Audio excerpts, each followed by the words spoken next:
სახელითა მამისათა და ძისათა და სულისა წმინდისათა. ის რომ ჩვენ რწმენა გვაქვს, ამაზე ხშირად ვსაუბრობთ, აქ ჩვენი დამსახურება ნაკლებად არის, იმიტომ რომ რატომღაც ადამიანთა გარკვეულ ნაწილს, რა თქმა უნდა, ადამიანის პიროვნული არჩევანი მონაწილეობს, მაგრამ როგორ და რანაირად ამის ბოლომდე ლოგიკურად გამოკვლევა შეუძლებელია და მადლობა ღმერთს ამისათვის, თორე მე მაგით ვიტრაბახებდით და შემდგომ ღმერთი საიდუმლოდ მოქმედებს ადამიანზე და ადამიანს ღმერთის რწმენა ეძლევა როგორც ფაქტობრივი მოცემულობა. ფაქტობრივი მოცემულობა. ადამიანმა იცის უბრალოდ გულის მიერ დასტური აქვს და მათ შორის მენტალურადაც ისეთი რაღაცები შეიძლება მას ცხოვრებაში მოხდეს, რომ ფაქტობრივად არის დარწმუნებული, რომ ღმერთი არის. ზუსტად ასევე შეიძლება ადამიანმა კიდევ ერთი ნაბიჯით წინ წაიწიოს და ეს ნაბიჯი უმნიშვნელოვანესია და აი აქ ნამდვილად ადამიანის ლოგიკური აზროვნება ვერ გამოდგება იმისათვის, რომ ეს ცოდნა მიიღოს, ანუ ქრისტეს ღმერთობაზეა საუბარი და ქრისტეს ღმერთობას ასევე უდასტურდება ადამიანმა ესეც იცის. მაგრამ ეს ყველაფერი, რასაც ჩვენ ვსაუბრობთ, სულაც არ ნიშნავს იმას, რომ ადამიანი ამით უკვე ქრისტიანი ხდება, იმიტომ რომ ქრისტიანობა იწყება მაშინ, როცა ადამიანის ცხოვრებაში, სულიერ ცხოვრებაში სინერგიული პრინციპი ყალიბდება. რა არის სინერგიული პრინციპი? როცა შენი შესაძლებლობებით ღმერთისკენ დგავ ნაბიჯს და თანამშრომლობ, როგორც პავლე მოციქული ამბობს ღმერთთან და საკუთარ ნებას აწესრიგებ ღვთისნების შესაბამისად. აი ეს როცა იწყება ადამიანში, უკვე ადამიანი შეიძლება ჩავთვალოთ, რომ არის ქრისტიანი. ადამიანი როცა ინათლება, ჩვენ ვიცით, ხო რა ხდება ნათლობი, ვიცით წმინდა მამებისგან ვიცით. თუ ადამიანს ძალიან გაფაქიზებული აქვს თავის შინაგანი სამყარო, შეიძლება არ არის გამორიცხული და თვითონაც მიხვდეს ამას. მოუნათლავ ადამიანში შიგნიდან მოქმედებს ეშმაკი და მადლი გარედან მოქმედებს და ადამიანი რო ინათლება, ადგილები იცვლება, მადლი გადაინაცვლებს ადამიანის მისტიკურ სიღრმეში, ეშმაკი არსად არ მიდის, ოღონდ ის გარედან უკვე იბრძვის. მაგრამ აქ არის ძალიან საინტერესო რამ, რომ მადლმა, რომელმაც შენში გადაინაცვლა და ჭეშმარიტად იწყებს რეალიზებას, რომ შენ ხორცი, სული და ღმერთი ხდები ამ სიტყვის უკვე ძალიან ძლიერი გაგებით, იმიტომ რომ მადლი უკვე შენი ცხოვრების განუყრელი, ანუ ღმერთი შენი ცხოვრების განუყრელი ნაწილი ხდება, ეს სულაც არ ნიშნავს იმას, რომ ადამიანს თავისუფალი ნება ერთმევა და მეცაც ვიტყვით. წმინდა მამები ესეთ რამასაც კი გვასწავლიან, რომ მადლი, რომელიც შენ შიგნით დამკვიდრდა, ფარულად გგიებს შენში და აშკარად თავს არ ავლენს და რატო ადამიანი თქვის არ ჯობია რომ გამოავლინოს აშკარად თავით, რომ შენი თავისუფლება არ შელახოს კვლავ. მადლი ძალიან ფაქისად მიგანიშნებს, რომ შენს თავზე რაღაც დიდებული რამ ხდება და ეს ინტუიციაზეც მოქმედებს, შენს გარკვეულ გადაწყვეტილებებზე, შენს შინაგან მდგომარეობაზე და ასე შემდეგ და მე ვფიქრობ, რომ ეს ძალიან ბევრ ადამიანს სანამ ის გახდებოდა, სანამ ის აირჩევდა რწმენას და სარწმუნოებრივ ცხოვრებას, მანამდე ეს გამოუცდია. ანუ ის რომ ღმერთი არის ჩვენთან და მადლია ჩვენთან და ვირწმუნეთ კიდევაც, ეს ჯერ არ ნიშნავს, რომ ჩვენ ქრისტიანები ვართ, იმიტომ რომ კიდევ ვიმეორებ, უნდა დაიწყოს ღმერთთან ეს ერთობის სინერგიული პრინციპი, ღმერთი ჩემსკენ და მე ღმერთისკენ. და ხანდახან წინსწრებით მე ღმერთისკენ და მე ღმერთი ჩემსკენ, როგორც უძღებიშვილის იგავის შემთხვევაში გვაქვს. ეს არის ძალიან მნიშვნელოვანი. ეხლა ეს პრაქტიკაში რაში ვლინდება? პრაქტიკაში ეს ვლინდება იმაში, რომ რაღაც ეღანაც გითხარით, სინერგიული პრინციპი. ღმერთის ნებას არ გამოვეძიებ და არ ვეთანხმები. ეხლა ამას ესე კი არ ვამბობ, აი მე ღმერთის ნებას არ ვეთანხმები, რომელიც ჭკვათ ყოფილი იტყვის ამას, ვინ გაბედავს ამას, თლა თუ არეული არ აქვს ადამიანს გონება, რომ ღმერთის ნებას არ ვეთანხმები. მაგრამ ადამიანი ღმერთის ნებას არ ეთანხმება არც საქმით და არც სიტყვით, ოღონდ ამას აკეთებს ფარულად, ისე რომ საკუთარ თავსაც ატყვილებს საწყალი ამ დროს და სხვებსაც აცდუნებს. აი დღევანდელ საკითხებში მინდა სწორედ ამას მივაქციოთ ყურადღება. აი მარკოს მახარებელს ვკითხულობთ და ხედავთ ესეთ რამეს. ესე იგი უფალი იცით რომ მოციქულებთან მოწაფეებთან სახლში შეება, იმიტომ რომ მას საკუთარი სახლი როგორც ასეთ საკუთარ სახლში არ ცხოვრობს, სადაც დედა ცხოვრობს, ის წამოვიდა სახლიდან, როცა ეს მისიონერულ საქმიანობას იწყებს და არა აქვს სახლი, სადაც თავი მიიდრიკოს და პეტრეს სახლშიც იყო გახსოვს პეტრეს სიდედრი განკურნა და ასე შემდეგ და იქ უამრავი ადამიანი მოდიოდა და კურნავდა და მე იცით რომ დატოვა ყველაფერი და წავიდა სალოცავად. და მე მივიდნენ და ეუნებიან პეტრე ეუნება და მოწაფეები რომ ყოველი გეძებენო შენო. ყოველს იგი და რქვეს მოწაფეებმა რომ ვითარმეთ ყოველი გეძებენ შენ. ანუ რატო ეძებენ? იმიტომ რომ კურნავს ყველას. და უნდათ რომ განიკურნონ. და უფალი წავიდა და ახლა განსაკურნებს დედამიწაზე სანამ სამყარო იარსებებს, მანამდე ადამიანი იარსებებს. სადამ ადამიანი იარსებებს, როგორც ბიოლოგიური არსება, მანამდე ავადმყოფობა იარსებებს და არ არსებობს აბსოლუტურად ჯანმრთელი ადამიანი, ყველას რაღაცა აწუხებს. ხოლო იესო რქვამად მოვედით და წარვიდეთ მახლობლებსა, დაბნებსა და ქალაქებსა, რათა მუნ უქადაგოთ, რამე თუ ამისთვის მოვივლინე. აი აქაც ჩანს კაშკარად რომ ადამიანების ნება, ადამიანები ქრისტეს ეძებენ. ქრისტესთან ყოფნა უნდათ. აი ვეძებთ ქრისტეს, ქრისტესთან ყოფნა გვინდა, მაგრამ ჩვენი ნება და ღვთისნება თანხვედრაში არ მოდის. ადამიანები ეძებენ ქრისტეს სხვა რამის გამო და ქრისტე ამბობს, არა, მე ამის გამო არ მოვედი, რომ თქვენი ექიმი გახვდე ხორციელი, მე სხვა რამის გამო მოვედი.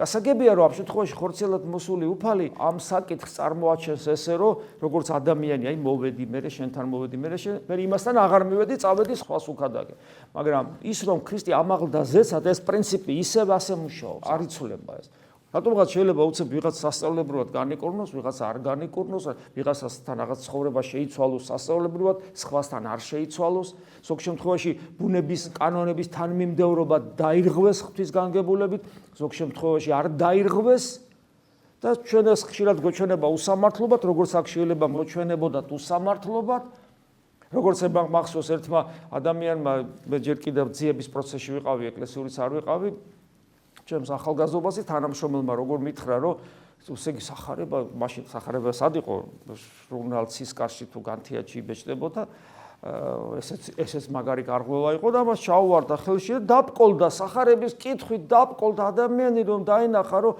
სიდედრი განკურნაო და იქ ატყობა დანარჩენს აღარ მიაქცია ყურადღება იქ სხვებიც განკურნა მაგრამ ამით არ ეშველებოდა იმიტომ რომ მე ყველა დატოვა და წავიდა სიდედრი განკურნაო და რამდენი ავადმყოფია დედამიწაზეო და აქაცო ნაცნობობა ყოფილა ქრისტესთან რომ კაცი დაბკოლდა ქრისტიანობაში ქრისტეს მიმართ მოძღვრის მიმართ კი არ დაბკოლდა წინამძღვრის მიმართ კი არ დაბკოლდა პატრიარქის მიმართ კი არ დაბკოლდა და ასე შემდეგ არამედ პირდაპირ ქრისტეს მიმართ დაბკოლდა ეს იმათ გასაგონად ვინც ბკოლდებიან მუდმივად სულ მათ შორის პატრიარქის მიმართ მოსაყდრის მიმართ ეპისკოპოსების მიმართ ღვთლების წინამძღვრის მიმართ სულ ბკოლდებიან ადამიანები გასაკვირი რა არის როცა მე ვიცნობდი ადამიანს რომელიც ქრისტეს მიმართ დაბკოლდა როცა სახარებას კითხულობდა გესმით რა შეესაბამება ასე რომ თუ ადამიანს აქ მიდრეკილება დაბკოლდეს ის დაბკოლდება აუცილებლად რატომ დაბკოლდება ადამიანი იმიტომ რომ არ აქვს სწორება იმაზე რაზეც უნდა გქონდეს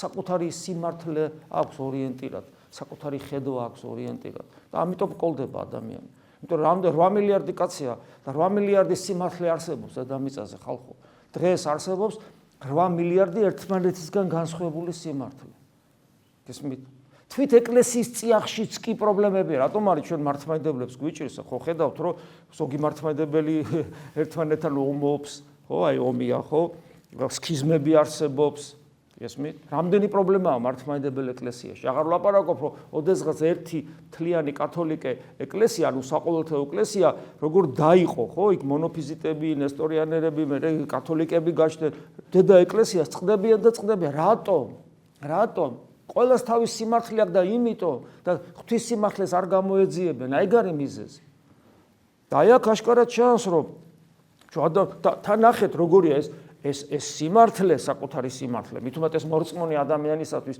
მით უმეტეს ქრისტიანისათვის რომელმაც იცის რომ ქრისტე ღმერთია ასეთი ადამიანისათვის განსაკუთრებულად საშიში ხდება სიმართლე იმიტომ რომ ასე დროს ეს შენი სიმართლე არ მოდის როგორც ქებიანი ეშმაკი ასე დროს სინათლის ანგელოზის სახით მოდის როგორც პავლე მოციქული გვაფრთხილებს იმიტომ რომ ამ შემთხვევაში შეხედეთ ეხლა ლოგიკა ხო არის ასეთი, რომ აი ნახეთ, როგორი ლოგიკა არის. მე ვარ ავად. პეტრე სიდედრი განკურნა. კიდე იქ ერთი ორი მეზობელი. და მე არ უნდა განვიკურნო, გესმის? და ამ დროს სხვაც იგივე სიტყვის და რატომღაც ქრისტე ტოვებს ამად და მიდის. წარვედით მახლობელ დაბნებსა და ქალაქებსა, რათა რუქადაგოთ, რამე თუ ამისთვის მომივლინე. ღმერთის მოვლინებას თავისი გეგმა აქვს, რომელიც მისი ნებიდან გამომდინარეა.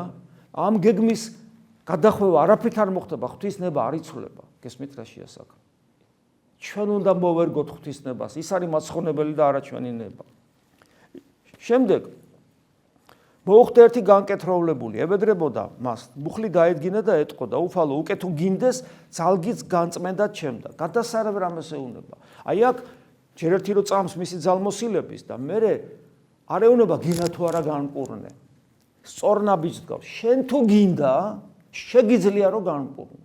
და თუ არ გინდა, ის კი არა რომ არ შეგიძლია, შენ შეგიძლია, მაგრამ თუ გინდა, თუ შენი ნება განკურნე. იდეალური შემთხვევაა, ხო? მაგრამ გახსოვთ როგორ დასრულდა ეს ისტორია. უფალს შეეწყალა, განყო ხელი, შეახო მას და რქვა, მნებავს. და აი აქ გამოხატა თავისი ნების არა მარტო ძალმოსილება, რომ განკურნა, არამედ იმპერატიულობა. შეიძლება არ ეთქვა. უკე თუ გნებავს ძალგის განკურნება ჩემი, შეახებდა და განიკურნა. მნებავს იმპერატიულობა. იმპერატიულობა წარმოაჩინა. იმპერატიულობა წარმოაჩინა საკუთარი ნების. ეხლა ამას რატო ვამბობ? რა მოხდა მერე? მერე ეუბნება რომ არავის არ უთხრა. თან ესე მკაცრად გააფრთხილა. რა გააკეთა კეთროვანმა? უთხრა რა უნდა გაეკეთებინა და გააფრთხილა რა არ უნდა გაეკეთებინა. რა ქნა კეთროვანმა, რომელიც მორჩილებას ავლეს თავიდან და ჩვენ თუ გინდა განკურნე, რაც უფალმა უთხრა, მის საწინააღმდეგოს აკეთებს. უთხრა რომ არავის არ უთხრა, ის მაინც დაწყებს ქადაგებას დაიწყებს. ამას რა შედეგი მოყვა, ამას არ აქვს ეხლა მნიშვნელობა. თავარი სხვა რამეა აქ. თავარი სხვა რამეა და ეს სხვა რამე რა არის, როცა უფალმა პრინციპულად გააფრთხილა, არ უთხრა და ის მაინც ამბობს.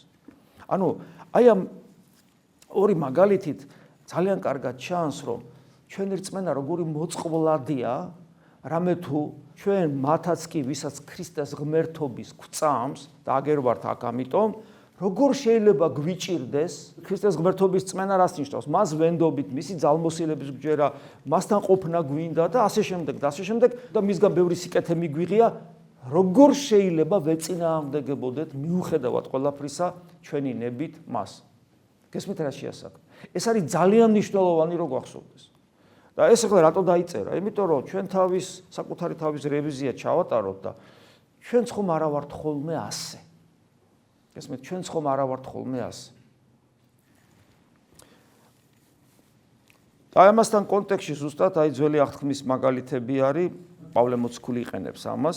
ახლა პავლე მოციქული როგორ საუბრობს ებრაელთა მიმართ ეპისტოლეში, გაფრთხილდით ძმებო, რომ ვინმე თქვენგანს არ გქონდეს და ადამიანი, რომელიც ღვთისნებას ეწინააღმდეგება, მთლიანობაში მას ეკლესია უწოდებს ურწმუნოს. მიუხედავად იმისა, რომ ქრისტეს ღმერთობის ფაქტობრივად შეიძლება ჯეროდეს. ხოთაშორის ქრისტეს ღმერთობის ფაქტობრივი დაჯერება, როცა ქრისტეს ღმერთი ამის რო გჯერა და მაინც ურწმუნო რო ხდები, ეს ნიშნავს იმას, რომ ღვთისნებას ეწინააღმდეგები, როგორც მეტნაკლებად გავიგეთ. ღვთისნების საწინააღმდეგო ქმედება არის ეკლესიისადმი არაჯანსაღი დამოკიდებულება. იმიტომ რომ ღვთისნებით განცხადა, რომ ეკლესია დაარსებული არის ღმერთის თავად ქრისტეს მიერ. ეკლესია რეალიზდება ზიარებით, იმიტომ რომ პავლე მოციქული ამბობს, რომ ჩვენ ვიკრიბებით ეკლესიად და ზიარებაზე გვესაუბრება ამ დროს და როცა ზიარებით ეს არის ზუსტად ეკლესიის შეკრება და ეკლესია ამავე დროს არის სვეტი და სიმტკიცე ჭეშმარიტებისა.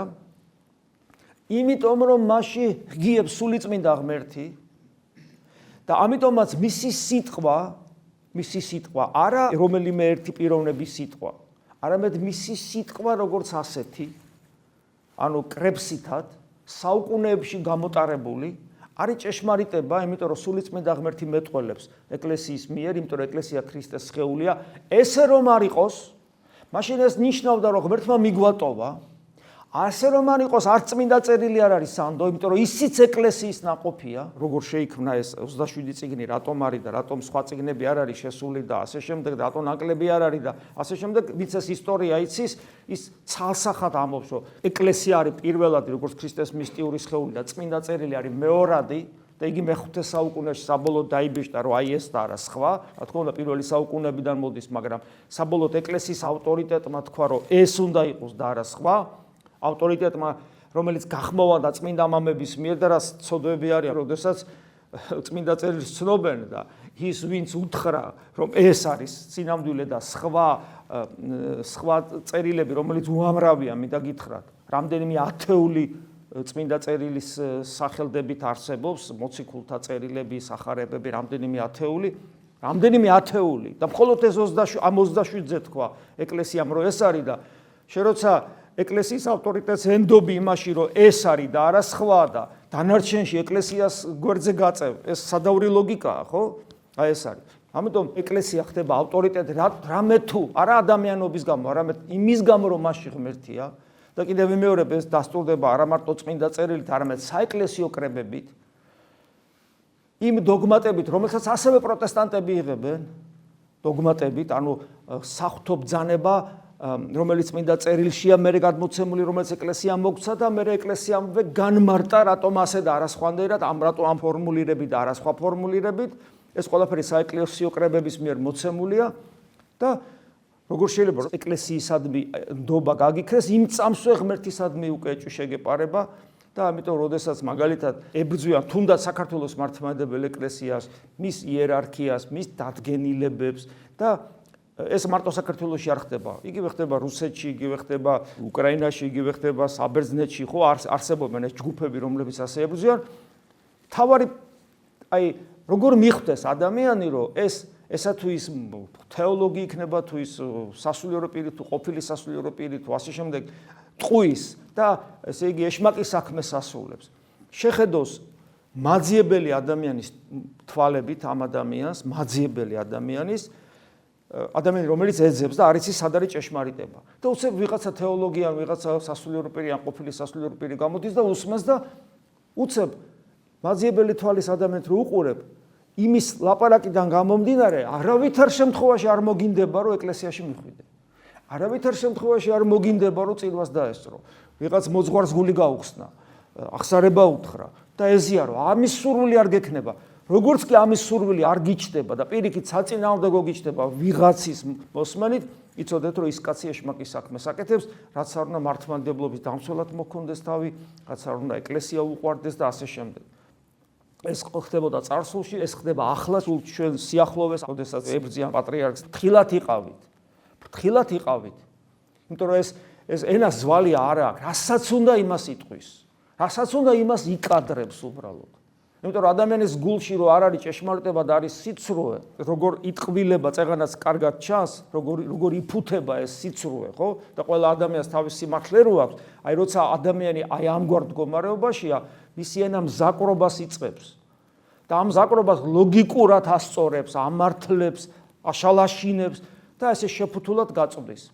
მაგრამ კიდევ ერთხელ ვიმეორებ, როგორ მიხვდეთ შეფასების კრიტერიუმი არის ეკლესიისადმი ნდობა. როგორც კი ვინმე საუბარი ეკლესიისადმი ნდობას თქვენში აკნინებს, იცოდეთ, რომ იმ ვიღაცის პირით ეშმაკი მეტყველებს. და ძალიან ფრთხილად იყავით. და აი ესეთი ადამიანი ხდება ურწმუნო და პავლე მოციქული ამბობს.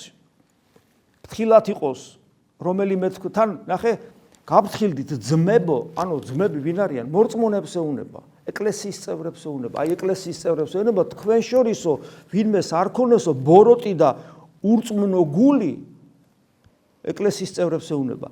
რათა არ განუდგეს ცოცხალ ღმერთს და არ დარჩეს რიტუალების ტყვე, უბრალოდ და ნომინალურად რაღაცა ფორმა არ დარჩეს რელიგიური. ცოცხალი ღმერთი არ წავიდეს მისგან. და როგორ შეიძლება ხო ეკლესიის წევრს ქონდეს ბოროტი და ურწმუნო გული? და შეიძლება, სწორედ იმის გამო, რომ ღვთისნებას არ გამოიძიებს და ღვთისნების წინააღმდეგ არის. არამედ შეაგონეთ ერთმანეთს ყოველ დღე და აი აქ ამბობს, ანუ ერთმანეთს შეაგონეთ რას ნიშნავს? ერთმანეთი გაამხნევეთ, ერთმანეთს გვერდში დაუდექით, ერთმანეთი არ მიატოვოთ. სანამ ითქმის დღეს, რათა რომელიმე თქვენგანს გული არ გაუქვავდეს ცოდვის საცდურით. სანამ ითქმის დღეს, ანუ აქ საუბარია, ნახეთ, აქ საუბარია აწმყოზე, რომ აწმყოში რომელიმე ჩვენგანს გული არ გაუქვავდეს ცოდვის საცდურით. ცოდვა მოდის როგორც მაცდუნებელი, რას ნიშნავს, რატო გაცდუნებს? სიმართლის ნიღაბს იკეთებს, ჭეშმარიტების ნიღაბს, მართალი ხარ, აი ესე მოდის ცოდვა, მისით გული გიქვავდება და გაქვავებული გული ცოცხალ ღმერთს ვეღარ განიცდის და როცა ითქმის დღეს ნიშნავს ამ შემთხვევაში აწმყოს, რომელიც არც ერთმა არ ვიცით რამდენი ხანი გაგრძელდება.